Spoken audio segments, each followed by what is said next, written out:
Assalamualaikum warahmatullahi wabarakatuh. Alhamdulillahirabbil alamin. Wassalatu wassalamu ala Muhammadin wa ala alihi wa ashabihi ajma'in. Asyhadu an la ilaha illallah wahdahu la syarika lah wa asyhadu anna Muhammadan abduhu wa rasuluh. Allahumma shalli ala sayyidina Muhammad wa ala ali sayyidina Muhammad. Hadirin jamaah salat subuh yang dirahmati Allah, puji serta syukur marilah kita panjatkan kehadirat Allah Subhanahu wa taala. Alhamdulillah atas segala limpahan rahmat dan karunia-Nya.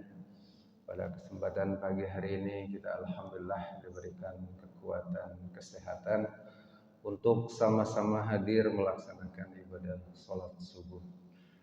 Salawat beserta salam semoga dilimpahkan kepada junjungan kita Nabi Agung Nabi Muhammad sallallahu alaihi wasallam. Hadirin jamaah salat subuh yang dirahmati Allah. Melanjutkan kajian pagi kita pada hari ini, saya ingin terlebih dahulu menyampaikan sebuah ayat dari surah Fatir. Ayat 32. A'udzubillahi minasyaitonirrajim. Tsumma awrasnal kitaba alladzina astafaina min ibadina faminhum zalimun li nafsihi wa minhum muqtasid wa minhum sabiqun bil khairati biidznillah. Dzalika huwal fadlul kabir. Hadirin yang dirahmati Allah, dalam surah Fatir ayat 32, kalau kita yang kaji lebih mendalam berdasarkan tafsir Ibnu Katsir, ada 3 tipologi atau tipe orang dalam menerima hidayah.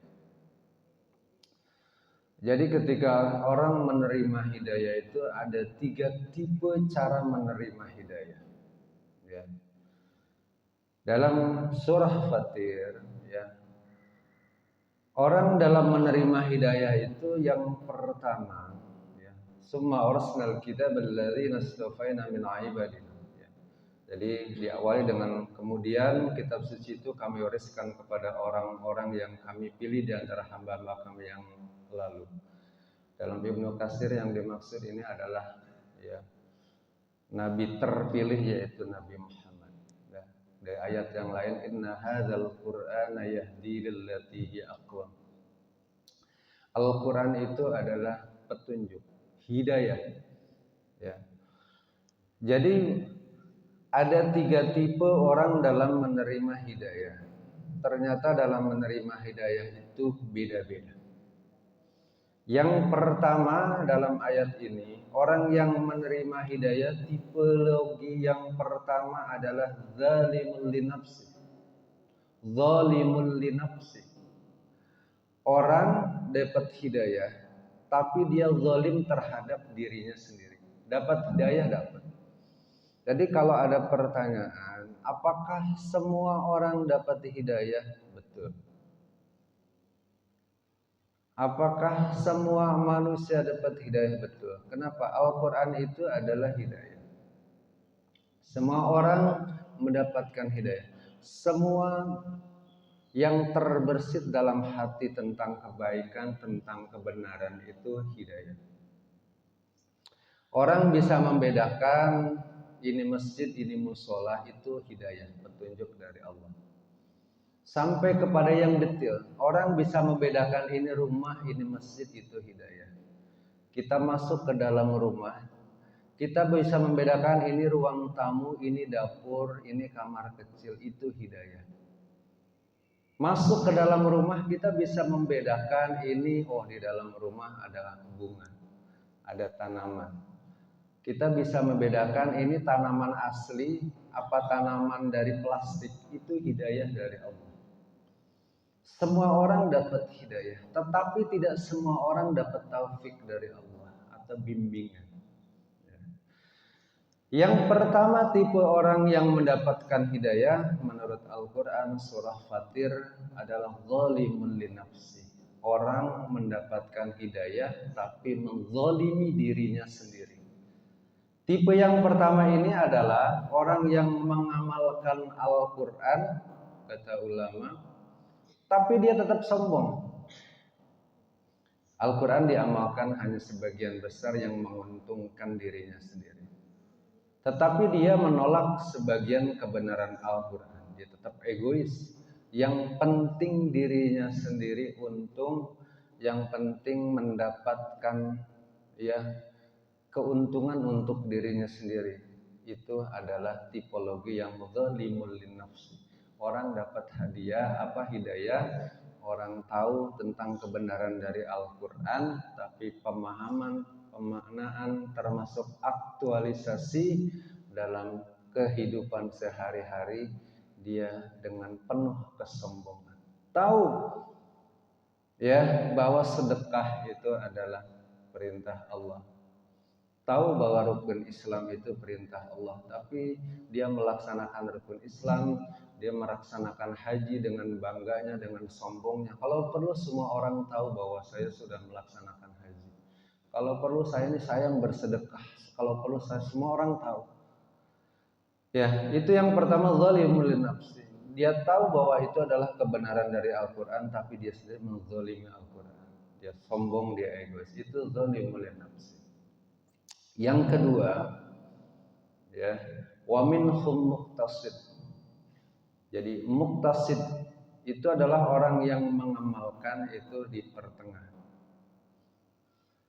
Jadi orang yang muqtasid ini adalah orang yang mengamalkan Al-Quran sekedar untuk kebutuhan ritual saja. Hal-hal yang wajib saja yang penting sudah dilaksanakan. Sekedar yang penting saya sudah melaksanakan ibadah yang wajib. Yang penting saya sebagian yang sunnah sudah dilaksanakan. Kata ulama ini kategori orang yang muqtasid.